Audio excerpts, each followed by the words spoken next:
Welcome to GS సెటివై. నేను సులుచంద్ర. ఈరోజు మనం జయశంకర్ భూపాలపల్లి జిల్లా వ్యవసాయ శాఖ అధికారితో ఉన్నాం. అయితే వ్యవసాయానికి సంబంధించి రైతులకు ఏ విధమైన విధానం అవలంబిస్తే బాగుంటుందనే విషయంలో వారిని నేరుగా అడిగి తెలుసుకుని ప్రయత్నం చేద్దాం. నమస్కారం అండి. నమస్కారం. నా పేరు విజయభాస్కర్. నేను భూపాలపల్లి జిల్లా వ్యవసాయ అధికారిగా ఉన్నాను. మరి భూపాలపల్లి జిల్లాకు సంబంధించినంత వరకు ఇది మహదేవ్పూర్, భూపాలపల్లి డివిజన్స్ రెండు ఉంటాయి. ఇక్కడ వ్యవసాయ డివిజన్స్. భూపాలపల్లి జిల్లాలో మనకు 2,50,000 ఎకరాలలో పంటలు సాగవుతున్నాయి. భూపాలపల్లి జిల్లాలో 2 సీజన్స్ మాత్రమే ఉన్నాయి. ఒకటి అంటే వానాకాలం, రెండోది యాసంగి. ఇంతకుముందు ఖరీఫ్, రబీ అనేది తెలంగాణ ప్రభుత్వం వచ్చిన తర్వాత వానాకాలం, యాసంగి అని అంటున్నాం. మన వాడుక భాష కూడా అదే. కాబట్టి ఈ వానాకాలంలో మనకి ఎక్కువ విస్తీర్ణంలో పంట సాగవుతుంది. దాదాపు 2.5 లక్షల ఎకరాల్లో పంట సాగవుతుంది. దీంట్లో వరి దాదాపుగా 1,00,000 నుంచి 1,10,000 ఎకరాల్లో సాగవుతుంది. పత్తి 90 నుంచి 1,00,000 ఎకరాల్లో సాగవుతుంది. ఈ రెండు కలిపి 2 లక్షల ఎకరాల్లో సాగైతే మిర్చి 30,000 ఎకరాల్లో సాగవుతుంది. మరి కొత్తగా ఆయిల్ పామ్ పంట సాగు చేస్తున్నాం. ఇది 4,000 ఎకరాల్లో సాగవుతుంది ఇప్పుడు. అలాగే మనకి ముఖ్యమైన పంట ఏంటంటే మామిడి కూడా సాగవుతుంది. దాదాపు 500 ఎకరాల్లో మన దగ్గర ఉంది. మిగిలిన ఇతర పంటలన్నీ కలిపి ఒక 15,000 ఎకరాల్లో సాగవుతుంది. కూరగాయలు కానీ, లేకపోతే అపరాలు కానీ, పెసర్లు కానీ, మినువులు కానీ, ఇట్లాంటి అన్ని రకాల పంటలు కూడా 15,000 ఎకరాలు సాగవుతుంది. ఇది మన భూపాలపల్లి జిల్లాకు సంబంధించిన వానాకాలం పంటలు. వానాకాలంలో పత్తి దాదాపు 1,00,000 ఎకరాల్లో ఉంటుంది. కాబట్టి ఈ 1,00,000 ఎకరాలు పోను మళ్ళీ వరి తీసేసి రెండో పంటగా వరి వేస్తారు. ఈ వరి మనకి దాదాపు 1,00,000 నుంచి 1,10,000 ఎకరాల్లో సాగవుతుందని అనుకున్నాం. కాబట్టి ఈ 1,10,000 ఎకరాలు వరి తీసేశాక మరి యాసంగి పంటకి మనకు దాదాపు 75 నుంచి 85 బదులుగా ఈ 1,10,000 ఎకరాల్లో వరి తీసేశాక మళ్ళీ దాదాపు 75 నుంచి 85,000 ఎకరాల్లో వరి సాగు చేస్తారు యాసంగిలో. అది కాకుండా ఒక 20,000 ఎకరాల్లో మొక్కజొన్న సాగు చేస్తారు. కొంత పత్తి తీసేసి మొక్కజొన్న సాగు చేస్తారు. కొంత వరి మాగాండ్లో కూడా మొక్కజొన్న సాగు చేస్తారు. మొత్తం మీద మన భూపాలపల్లి జిల్లాలో దాదాపుగా జనవరి, ఫిబ్రవరి వరకు దాదాపు మొత్తం ఎక్కడ భూమి ఖాళీ లేకుండా వ్యవసాయం సాగవుతుంది. కొంత అటవీ భూమి ఉంది. దాంట్లో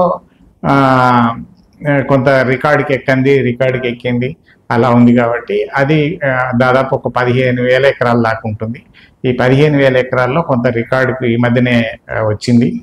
అది కాకుండా మిగిలినది కూడా సాగు అవుతుంది. కానీ సరే, అంటే రైతులకి పత్తి, వరి, ఇతర పంటలు ఏ రకమైన పంట ఏ రకమైన నీళ్ళల్లో వేస్తే అనుగుణంగా ఉంటుంది సార్?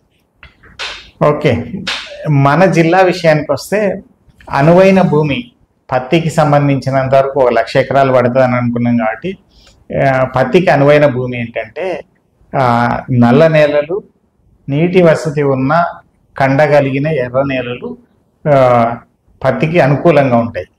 అయితే మన జిల్లాలో ముఖ్యంగా కాటారం కానీ, అది కొంత భూపాలపల్లి డివిజన్లో కూడా, భూపాలపల్లి కాన్స్టిట్యున్సీలో కూడా కొంత ఇసుక నేలల్లో పత్తి సాగు చేస్తున్నారు. ఇది అంత మంచి విషయం అయితే కాదు.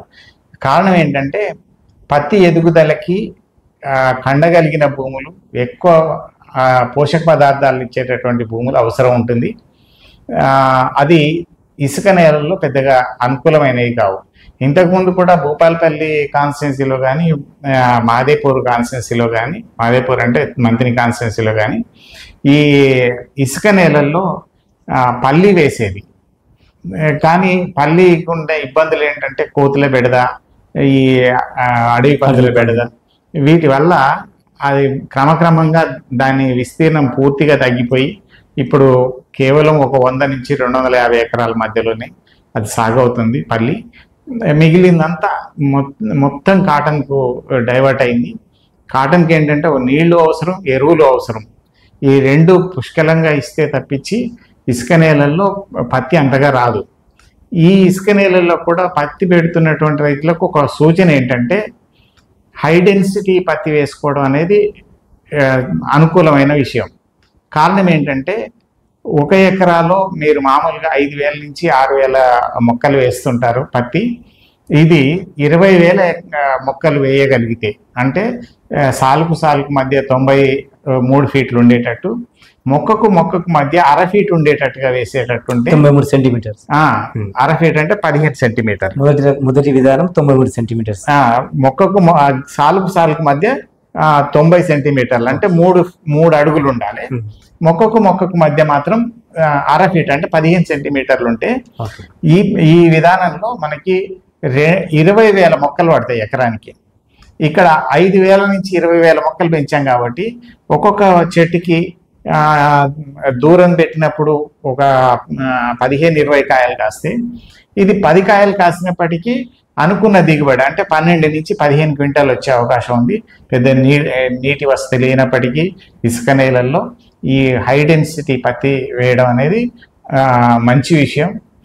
అంటే తెలంగాణ భాషలో దీన్ని సాలు పత్తి అంటారు. అవును. ఈ సాలు పత్తికి సంబంధించి కూడా ఇంతవరకు దూరం పెట్టడం, దాదాపు 4 ఫీట్ల దూరం పెట్టడం, మొక్క మధ్య ఫీటున్నర పెట్టడం సాలు పత్తి అని అనుకుంటున్నారు. దీనికంటే కూడా చాలా మంది రైతులకు అనుమానం ఏంటంటే 20,000 మొక్కలు ఎకరానికి పెడితే అది మామూలుగా కందిలాగా పెసర్లాగా అవుతుంది అని అనుకుంటుంటారు. కానీ అలా కాదు. బ్రెజిల్ దేశంలో ఒక్కొక్క ఎకరాకి సరాసరిన 53 క్వింటాల పత్తి తీస్తారు. వాళ్ళు 1 ఎకరానికి 80,000 మొక్కలు పెడతారు. అయితే ఈ విధానం అక్కడ ఉంది, కానీ మన దేశంలో అంత ప్రాచుర్యం కాదు. మన దగ్గర ఎకరాకి 10 క్వింటాల్ అనేది 10 క్వింటాలు. మన సరాసరి దిగుబడి ఎంతంటే 675 కిలోలు ఎకరానికి. 675 కిలోలతో పోలిస్తే దాదాపు 53 క్వింటాలు అంటే దాదాపు 60 రెట్లు ఎక్కువ. కాబట్టి ఈ విషయాన్ని దృష్టిలో పెట్టుకొని మన రైతులు కూడా సాలు పత్తి కూడా ఇంకా దగ్గరగా, హై డెన్సిటీ ఇంకా దగ్గరగా వేసి ఎక్కువ దిగుబడి సాధించే ప్రయత్నం చేయాల్సిన అవసరం ఉంది. అంటే వీటికి వచ్చే వ్యాధులు నివారణ విషయంలో ఏ రకమైన? అవును, పత్తికి సంబంధించినంత వరకు ఇప్పుడు ఈ మధ్య కాలంలో మనకి ఒక 2-3 రకాల తెగుళ్ళు ఎక్కువగా వస్తున్నాయి. దాంట్లో ముఖ్యంగా ఏంటంటే రసం పీల్చే పురుగులు. ఈ రసం పీల్చే పురుగులు ఇనిషియల్ స్టేజ్లో మనకి ఆల్రెడీ పత్తి గింజలకే ఇమిడాక్లోప్రిడ్ పట్టించుంటారు కాబట్టి 30-35 రోజుల దాకా పెద్ద సమస్య రాదు. కానీ ఆ తర్వాత నుంచి రసం పీల్చే పురుగులు వస్తాయి. ఈ రసం పీల్చే పురుగులకు ఏదైనా అంతర్వాహిక మందు, ఇమిడాక్లోప్రిడ్ కానీ లేకపోతే మోనోక్రోటోఫాస్ కానీ ఏదైనా ఒక మందుని కాండానికి బొట్టు పెట్టే పద్ధతిలో మీరు పెట్టుకునేటట్టుంటే ఒక 100 ml ఎకరానికి సరిపోతుంది. అది కూడా 20 నుంచి 25 రోజుల ప్రొటెక్షన్ ఇస్తుంది మొక్కకి. కాబట్టి కాండానికి బొట్టు పెట్టే పద్ధతి అనేది మంచి పద్ధతి. లేదు అంటే స్ప్రే చేసుకోవచ్చు, కానీ ఎక్కువ కెమికల్ వాడతాం, ఎక్కువ భూమి మీద పడుతుంది. కాబట్టి మొక్క చిన్నగా ఉన్నప్పుడు కెమికల్ వాడితే ఎక్కువ భూమి మీద పడుతుంది అనే ఉద్దేశంతో బొట్టు పెట్టే పద్ధతి 2 సార్లు పెట్టుకుంటే సరిపోతుంది. మొక్క విత్తినప్పటి నుండి పంట దిగుబడి వచ్చేంత వరకు ఎన్నిసార్లు మనం పురుగు మందులు వాడాలి? నిజానికి పురుగు మందులు అనేవి అవసరాన్ని మించి వాడాల్సిన పని లేదు. ఇది ఒక్కటే కాదు, మనకి మనం వాడేటటువంటి బీటీ పత్తి ఒక శనగ పచ్చ పురుగు, లద్దె పురుగు, ఈ రెండింటికి మాత్రమే, శనగ పచ్చ పురుగు, లద్దె పురుగు ఈ రెండింటికి రెసిస్టెంట్. కానీ గులాబీ రంగు పురుగుకు రెసిస్టెంట్ పత్తి గింజలు ఇంతవరకు కనిపెట్టలేదు. కాబట్టి గులాబీ రంగు పురుగు మనకి ఈ మధ్య బాగా వస్తుంది. ఆలస్యంగా పత్తి విత్తినటువంటి అంటే జూలై 15 తర్వాత పత్తి ఎవరైతే విత్తారో వాళ్లకు మొదటి స్టేజ్లోనే మొదటి కాపు నుంచే ఈ గులాబీ రంగు పురుగు వస్తుంది. అంటే ఏ మంత్ లో మరి పత్తి విత్తితే బాగుంటుంది సార్? జూన్లోనా? ఎస్, జూలై 15 లోపు విత్తుకుంటే పెద్ద సమస్య ఉండదు. నిజానికి జూన్ 15 నుంచి జూన్ 30 మధ్యలో అంత జూన్ 30 దాటకుండా ఉంటే ఈ గులాబీ రంగు పురుగు ఉధృతి చాలా తక్కువ ఉంటుంది. మనకు పత్తి విషయానికి వస్తే పంట అయిపోయేంత వరకు ఎన్నిసార్లు నీరు అందించాలి? ఎస్, పత్తికి నీరు నిజానికి అవసరం లేదు. వర్షాకాలంలో పత్తికి 180 రోజుల పంటే, అంటే 6 నెలలు. మన వాళ్ళు కొద్దిగా మూడోసారి తీసుకునేటట్టుంటే ఇంకొక నెల నుంచి నెల 15 రోజులు, అంటే 210 నుంచి 220 రోజులకు పత్తి అయిపోతుంది. అంటే మనం జూన్లో వేస్తే డిసెంబర్ వరకు అయిపోతుంది. కొద్దిగా ఎక్స్టెండ్ చేసుకొని కొంచెం ఇంకేదైనా మిగిలి ఉంటే అది పత్తి గింజ కాయ పగిలేదాకా ఉంచి తీసుకుందాం అనుకుంటే జనవరి 30 వరకు పత్తి పూర్తి అయిపోతుంది. సార్, మనం అంటే మంచి విత్తనము అన్ని విధానాలు అవలంబిస్తే మన జయశంకర్ భూపాలపల్లి జిల్లాకు సంబంధించిన భూముల్లో ఒక ఎకరాకి ఎన్ని క్వింటాల వరకు పత్తి రావడానికి ఆస్కారం? మన జిల్లాలో, భూపాలపల్లి జిల్లాలో పత్తి 20 నుంచి 25 క్వింటాలు తీస్తున్నటువంటి రైతులు ఉన్నారు.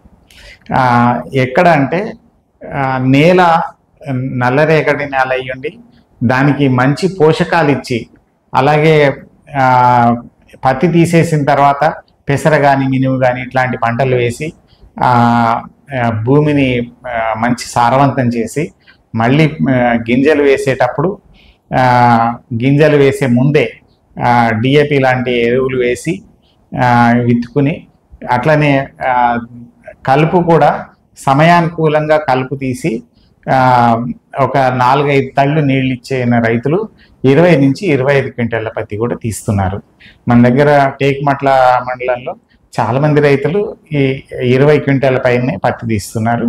ఇప్పటికి కూడా చాలా మంది రైతులు ఏమనుకుంటుంటారంటే ఎప్పుడో అది బీటీ పత్తి రాకముందు ఎక్కువ పురుగు మందులు కొట్టి 15 నుంచి 25 క్వింటాలు తీసేయారని అనుకుంటున్నారు. కానీ ఇప్పుడు కూడా బీటీ పత్తి వచ్చిన తర్వాత కూడా ఈ 2-3 సంవత్సరాల్లో చాలా మంది రైతులు ఈ 20 నుంచి 25 క్వింటాలు తీస్తున్నారు. మన ఎక్కువ మంది రైతులు, అంటే నేను చెప్తుంది కొద్ది మంది రైతులు 20-25 క్వింటాలు తీస్తే, ఎక్కువ మంది రైతులు 15 క్వింటాల పైన తీస్తున్నారు. నీటి వసతి ఉండి అనుకూలమైన భూములు ఉంటే 15 క్వింటాలు వస్తుంది. ఓకే సార్, ఒక చిన్న షార్ట్. ఇది వ్యవసాయంలో పత్తి పంటకు సంబంధించి, వరి పంటకు సంబంధించి ఏది అనువైన సమయం, ఏది అనువైన విత్తనం ఏ విధంగా ఉంటుందనే విషయాన్ని ఒక షార్ట్ బ్రేక్ తర్వాత తెలుసుకుందాం. చూస్తూనే ఉండండి GS85.